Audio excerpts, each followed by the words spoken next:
So I am super excited today because I met Ruthann Anderson recently at an event here in Southern California, and we were chatting. So when you and I were talking that day, I don't know what the topic was, but we just started talking, and I felt like you would be a great guest on This Is Ag. So welcome to This Is Ag. And I am Kirti Mutarkar. I'm the president and CEO at United Ag. I love it. And thank you for the invite. We've enjoyed getting to know United Ag over the last couple of years, working with Jason specifically on the Alliance, and then being able to join you guys this year. And we really hope to be able to expand your network together as we look at kind of the family of agriculture, because we're all a team working together for, I think, some common goals. Right, that's true. When you are in California Ag, right, it is when you think of different associations here, there's not necessarily a competition, but we all work towards making the California agriculture industry better, right? So it becomes like a part of the family, like you said. That's so true. But before I get to anything, Ruthann, can you introduce yourself and can you introduce CAPCA? Because a lot of my listeners, most of them are within ag, but also this is ag is for people listening in from outside, wondering what do we do in ag? What does United Ag do? What does CAPCA do? So would love to hear that and what your role is there. I love it. So CAPCA, the California Association of Pest Control Advisors, represents the PCA license here in the state of California.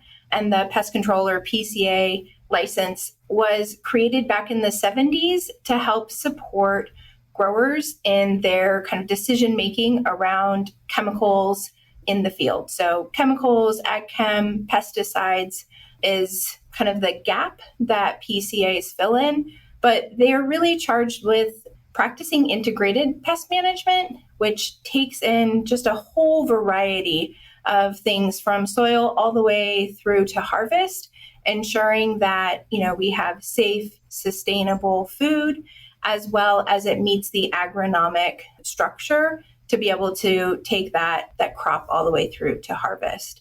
So sometimes they're making decisions that aren't ag chem based. They're talking or thinking about things like changing irrigation, water, sampling the soil, thinking about how nutrition helps drive the resilience for that plant.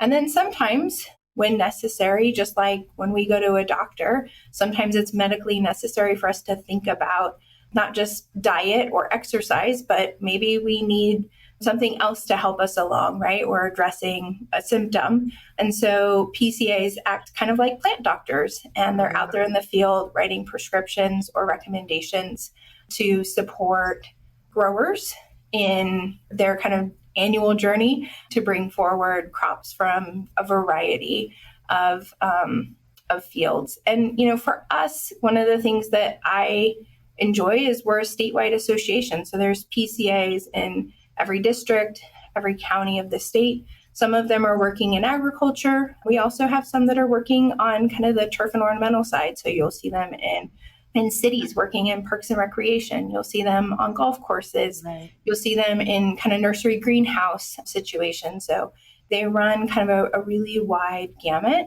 But the license is under Cali, PA in the Department of Pesticide Regulation. And so we kind of work within those parameters. But for us, we're really focused on education and advocating for kind of a long-term success of the PCA license. We believe that they're a trusted advisor to growers. They're part of the family and hopefully really personal for each grower, or we hope they're really personal for each grower. And so we want to give them the best in terms of education and support to maintain that professional license. That is interesting. So you talk about, I actually did not, when you were saying this was a new perspective for me that you put in my head, the PCAs as plant doctors. So very similar to human beings, right? You eat right, you exercise, you do everything. But we see that at United Ag because we are a health plan. We see claims come in and things happen to us that the doctor needs to intervene. And That's what the role the pesticides play with the plants and with what we do in the ag industry, right? But there is a perception out there, right? So when I'm in Orange County or somewhere, you're talking about agriculture, you're talking about pesticides, people have this perception. So anything you want to say on that, where like a person who's not in agriculture and like, okay, yeah, plant doctor, but what does that really mean? And how does that impact our food that's grown in California? Why it's the safest food that we can eat, right? The industry here in California. Absolutely. So I do recognize like pesticides can feel like a really bad word for us to talk about, right? But it's part of our modern society in ways that I think we don't realize it, right? The average person has a lot of pesticides in their home. If you use, for example, Clorox bleach wipes in your home, you're using a pesticide. You might not realize it, you might not call it that, but you're actually calling, or it's actually labeled by EPA, and it's called a pesticide.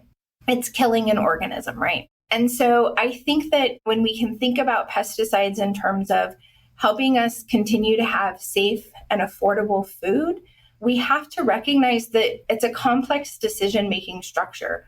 Growers aren't out there spending money applying pesticides for no reason. They're applying them when it's absolutely necessary. And by using a PCA, they're selecting the best medicine, the best product that's available for what they're currently facing. And PCAs, when they do recommend a pesticide, they actually have to sign off that they've mitigated or considered alternatives before they prescribe.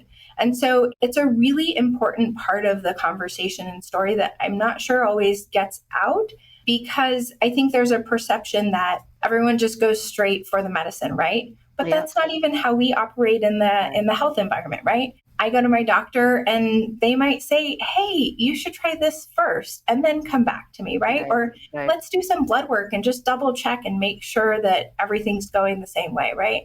And so PCAs are in the field, they're actively looking at other alternatives, but sometimes a pesticide is what's required. Right. And we're seeing this even right now with the current rat infestation in the Central Valley. You know, the concern is if we aren't using pesticides or we aren't controlling the rat population, sometimes that's through pesticides, then we might have some public health issues that kind of sprinkle out from this. And so it's a really complex kind of environment where, you know, it's not just about food safety, but it is about the safety of our communities at times, or that pest moving to adjacent neighbors or into adjacent communities. And what that would look like in kind of our modern day is a lot different, right? I don't think any of us want rats running over our cities. Right. Yeah, that's interesting. You don't realize it when you are doing it at your home and you are like using it. You're not thinking of, when you said you killing an organism, it's a pesticide, right? So you are killing something because of the impact it has. And from a community and all the things that you talk about, if these pests run rampant and the impact that has, it's huge. It's a huge impact. But also the important thing that I heard you say is the PCA, the focus is to use as less as possible, and where it's more impactful, and kind of really understand, like a very similar to a good doctor would do, and saying, okay, what's needed. But you see that from a United standpoint, right? You rather not go to a doctor because the claims cost or the cost of all that is very high. So why would why would somebody in agriculture use something that's so expensive and adds to the cost of growing and impacts the income statement? Why would somebody just do that for the sake of doing it? You do it because it has an impact, right? So true, so true. Yeah, and for me, I think we've grown, we've learned that we have to tell our story better, differently. And the last few years, we actually have received some grant funding through CDFA that has allowed us to document over 200 PCAs and their non-chemical decision-making that occurs in the field. And we're really excited next year to be able to release that data and kind of tell that story, because it colors in kind of this other part of the story that isn't always talked about. Because Yeah. ironically, the only thing that the state asks us to report is our use of pesticides, not all the times that we decided not to treat with a pill, Yeah. right? And I'm not sure if there's like a tie through on the medical side, but it is really fascinating, right? That there's a lot of actions that we can take that aren't prescriptive, but can still have a big impact on the bottom line. Yeah, and when you look at, I mean, we are a health plan for agriculture, and when you see the impact, and we see the impact on claims and all that, we don't necessarily see an impact directly from pesticides, right? So it's contradictory to the point that if somebody from outside says, "Oh yeah, I'm sure your claims cost must be really high because look at everything that happens in ag," but it's because of this controlled use. And if there is something else to be done, let's do that first before doing this. But if we don't do this, then we will not be able to feed the nation and the world, right? Because then what happens to the food? That's so we have to look at. I think when you kind of people have these perceptions, or people make these narratives in their head, right? You're looking at it from a very siloed problem, and you're not looking at the big picture. Like you said, it's such a complex system. You have to take all that into account, and you're making the right decision based on all the information you have at that point from the impact on human beings and stuff. So that's so true. But we all get so reactive. We all get, oh, I know my truth and that's my truth and I don't want to listen to something else. But that's the whole point of this is ag, right? Having these conversations and kind of understanding deeper down what's happening. But Ruthann, my curiosity, and I usually go, the interesting part that I get excited about at United Ag or in Women Ag is to understand people's stories of why did you get into agriculture? Who's Ruthann and why heading CAPCA? Yeah, so I have a really interesting stumble into agriculture, but I think I've found a really great space to be in. I always tell people that agriculture is like family, and working for CAPCA has been, so rewarding for me. But I come from kind of a fundraising background. I studied history and political science when I was in college. And I actually was working on a project with the prior fundraiser that worked with CAPCA as a consultant. And she introduced me to the CEO before me. And he was really just a great guy, but he initially didn't even want to interview me for the open position as an executive assistant. At the time, because I needed healthcare, I actually worked part-time at Starbucks. So I worked morning shifts so that I had my healthcare, and then I would work all kinds of random consulting jobs in fundraising, in kind of events, those types of things. And it was wonderful. I loved working for Starbucks, and it was great for my healthcare. But he kind of looked at my resume and he was like, "Well, you're just a barista." I was like, "Well, do you even know the level of customer service that's required to sell a $5 cup of coffee?" And he was like, I never thought of it that way. So he called me in for an interview and basically handed me the job by the time I got out the door. Nice. And then a few years later, when he was ready to retire, the board actually approached me about considering, taking his place. And I kind of laughed at first and thought, oh, that's funny. But somebody had, kind of a true moment with me where they were like, the executive assistant is kind of running the organization right beside their boss. In a lot of ways, it made sense. So I applied, and the board took a chance on me. Yeah. And it's really been kind of a great journey, right? CAPCA continues to evolve. The license continues to evolve. The state continues to evolve. Our regulatory and policy priorities continue to evolve. But, for me, so much of what CAPCA was brought together as was a grassroots organization to ensure that PCAs had a voice here in Sacramento and that their license would continue on, even if they didn't have the chance to be in Sacramento to share what was going on. And our current chairman, Matt Bristow, he's down in the Desert Valleys area and always remarks, having CAPCA allows me to continue to do my job and stay in the field, stay in the dirt, and for you and the team, the CAPCA staff, to really be able to represent the professional PCA in all the matters that we have And, it frees up people's time, right? Like that's why we've had associations. That's why associations continue to flourish even here in California, is those common values, those common goals, and being able to have representation when it matters. Hmm. That is interesting. I didn't know your story. That's pretty cool. That's a great story. So, is there anything that as you transition, so you've been 9 years into this position, so this is not new to you. You've been in this position, and CAPCA has done really, really great things under your leadership. So exciting to see that. So, anything that came in as a surprise to you when you came in from a different industry and you came into this, and like, was that something that you had a certain way of thinking and it's like, oh, hold on, this changed my perspective about things? I would say I didn't have anything surprising in terms of like changing my perspective on things.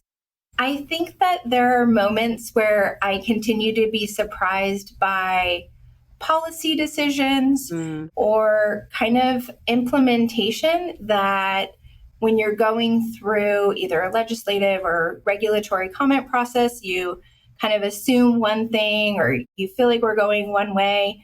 And then when it comes to implementation and enforcement, it's completely different.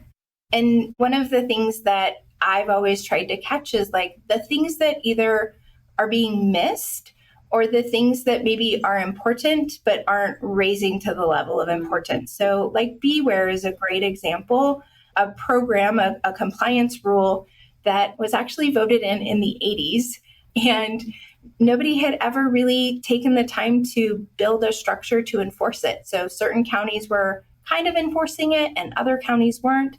And as we care about pollinator health, CAPCA kind of took on and spearheaded building out with the ag commissioners the Beware program and ensuring that this regulation could come to life as a statewide enforcement tool, but also that it was built in a way that would still fit into the workflow for our applicators and it didn't become overly burdensome to be able to comply. So can you tell a little bit, so for somebody else, somebody outside who's all this is so new to them, what is that program and what do you do with that? Yeah, so I'll step back for just a moment and say I think that there's a misperception that agriculture doesn't care about bees, that we kill bees every year. But I actually think that the reality is that we care about bees and we care about them because they are part of the family, right? Mm-hmm. We have millions of bees that are trucked into the state of California every year to support almond bloom, to support some of our seed crops. And the law on the books was that beekeepers were required to register their locations and that applicators were supposed to access those locations to provide an alert to those beekeepers whenever they applied something that could be hazardous to that bee. To the bees, okay. And what we saw for years was there wasn't a good compliance mechanism. So the communication between the beekeepers and the pesticide applicators broke down, right? Mm. And that always results in a lot of finger pointing and unfortunately some dead bees. And we didn't want that, right? And so for us, we went back to the law, right? We went back to the original and said, well, what could we build that would help us better comply? And so we worked together with the commissioners and really focused on how to build something that would solve the problem, right? And allow us to tell this great story of how we really are trying to protect the bees, but we need all the sides to come together for great communication in the middle. That's so from a CAPCA standpoint, the value proposition that I see is, I mean, it's bee is one example, but I'm pretty sure in agriculture, they're more like that, right? So you're saying kind of like a collaboration. So you have your PCAs or the pesticide applicators and you have your bees and it's like working together for the betterment of everybody involved, the bees and the ag and your product and all that. So that impacts better instead of just kind of saying, okay, you know what, this is what's happening. But again, going back, understanding what the deeper issue is, what the deeper problem is, and solving from that versus solving for what seems like a superficial, right? I mean, oh yeah, you're killing bees and let's not do this, but let's go deep and find out. Is how what I heard you say. That's what you do. Mm-hmm. Yeah. Yeah, and I think for me, I know you have a lot of commodity groups that are a part of your organization. I get this really unique view where PCAs are part of every commodity. Correct. We're part of so many different things. And so I get to like flex this muscle that I really enjoy, which is building collaboration and community, right? There's this great African proverb where they say, if you want to go quickly, go alone. And I kind of go the opposite, right? I can't always go quickly, but I can bring everyone together so that there's shared buy-in and there's a perspective where we can all work the problem together and hopefully share in the success of the solution. So at the end of the day, or when it's all said and done, when you're done, looks like this is what brings you fulfillment, that you solve based on like building that community, solving it together. Is that I saw you like lit up by when you're explaining that. I think it's one of my drivers, and I Yeah. think it's why I've been so successful with CAPCA is because I haven't felt stuck in one community or another, but I've been able to bridge across just so many different groups of people. And I'm a natural connector. So somebody will call me and they'll be like, what is this? Like, who has this information? Or like, how would I get to this? And I'm like, oh, I know exactly who you should talk to. Nice. And so being able to build those connections, I think has benefited CAPCA, right? Because now we have a really big network and we get to solve things and look to our network when we need help, right? We can't do everything on our own. Yeah. And so, yeah, I think for me, it's always been it's going to slow us down. But if we build the community and the network, we actually can go further than we might have been able to go alone.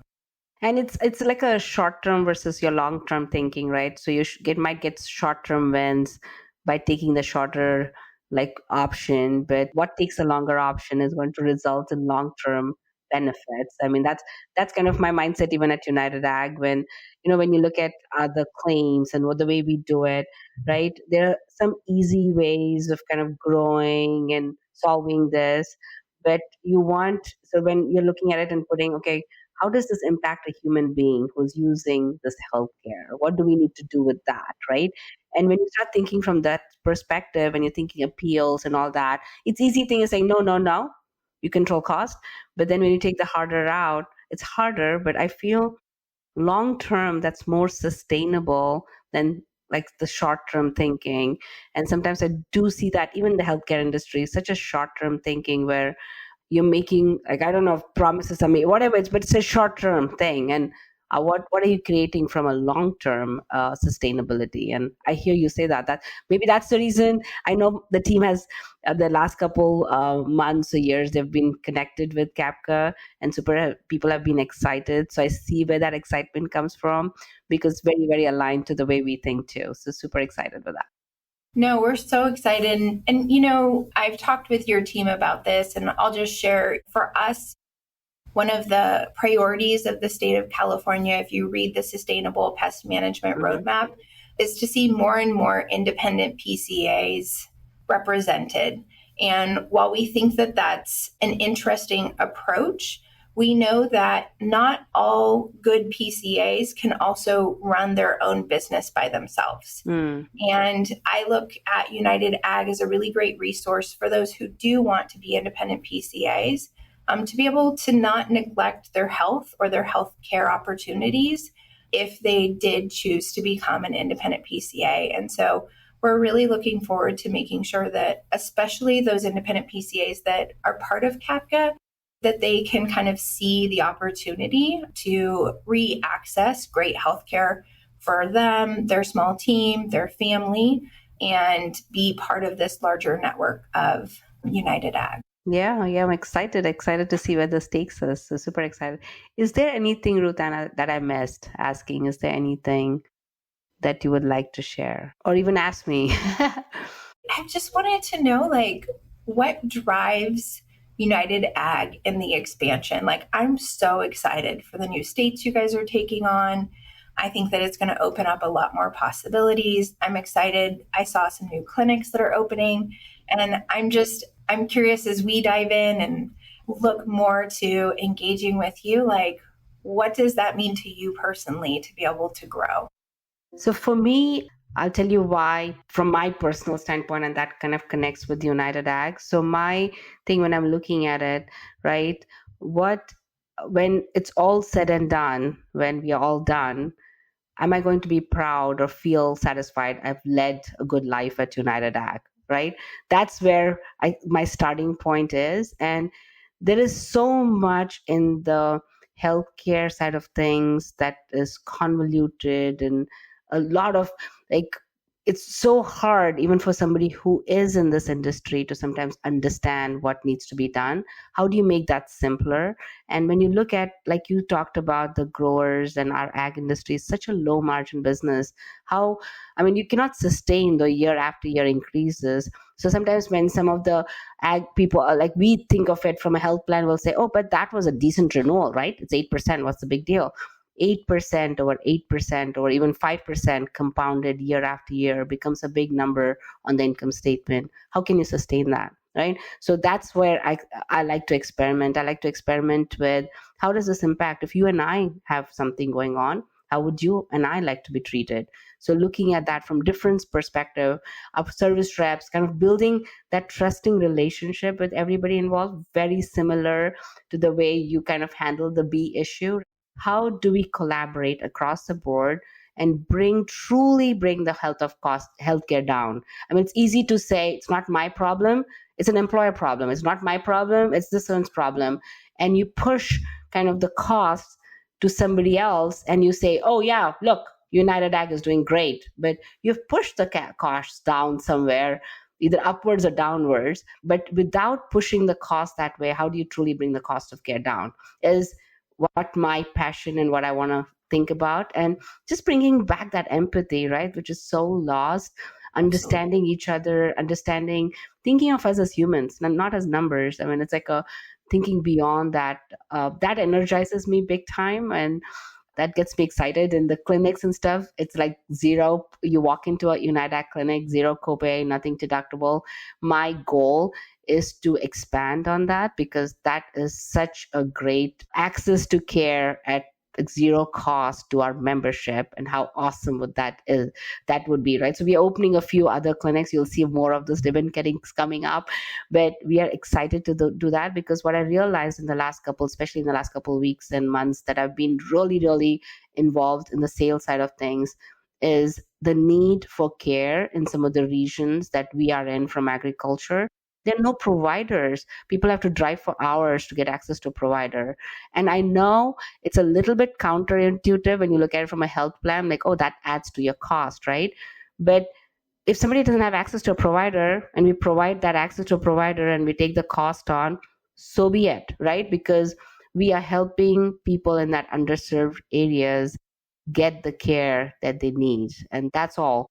Beyond that is everything else seems a little bit, I was going to say business mind, but it just feels like everything else feels like things I don't know, like feels like more like a business thing. More, I feel like United Ag is more than that to me. Every day I actually get energized at the end of the day. So when the day is going crazy, people say, how do you do all this? But the reason behind this is at the end of the day, if the things that you do energizes you, gets you excited. So for me, this is United Ag is not a job. United Ag is not I'm running this association or this health plan. And then everybody at United shared that. So it's not just me. If you talk to Jason and ask his story, Jason will have exactly similar story. You talk to Sachin will have a similar story. So each one of us, Donna Bars, everybody who comes in, we all have our stories which are so aligned, right? So what my goal is aligned to what United is, and each one of us have exactly the same thing. So if any one of us would be sitting here, they would tell the same thing. So just yesterday we were in a meeting and somebody was saying, oh my God, I have this going on, that going on. But we were solving for something and everybody said, oh, we have to just do it. I know this has 5 other things I have to do, but they have to do it because each and every one at United, we feel like we're owners. We don't feel like we're working for someone. We're all working for ourselves. So that's pretty cool. That's exciting.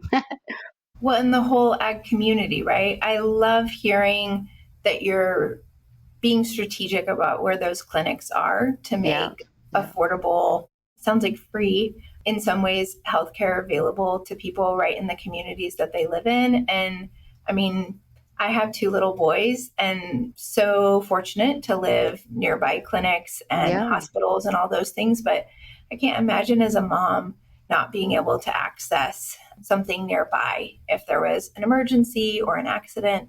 And so that just, And driving 40 miles, right, an hour, and you have a sick kid with you, and it's just not, I mean, so I don't look at it. Maybe sometimes it feels that when decisions are made, some people make decisions based on how does that help me grow? How does that bring in the revenue or contributions and stuff like that? I don't I don't know if it's a right or wrong thing to do, but I'm looking at it as more, how do we increase access to care where there's no care, right? Some of those other growth and things will happen, but let's do right by the members, let's do right by the ag industry, and it will have an impact, but let's not focus on that first and then make a decision.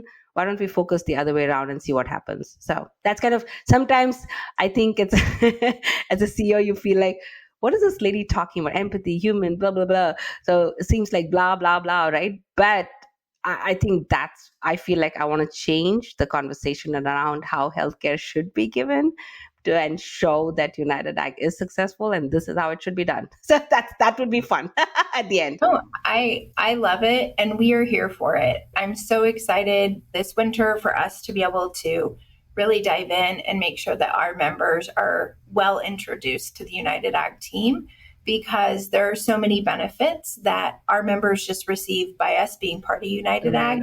And then there's additional opportunities for them.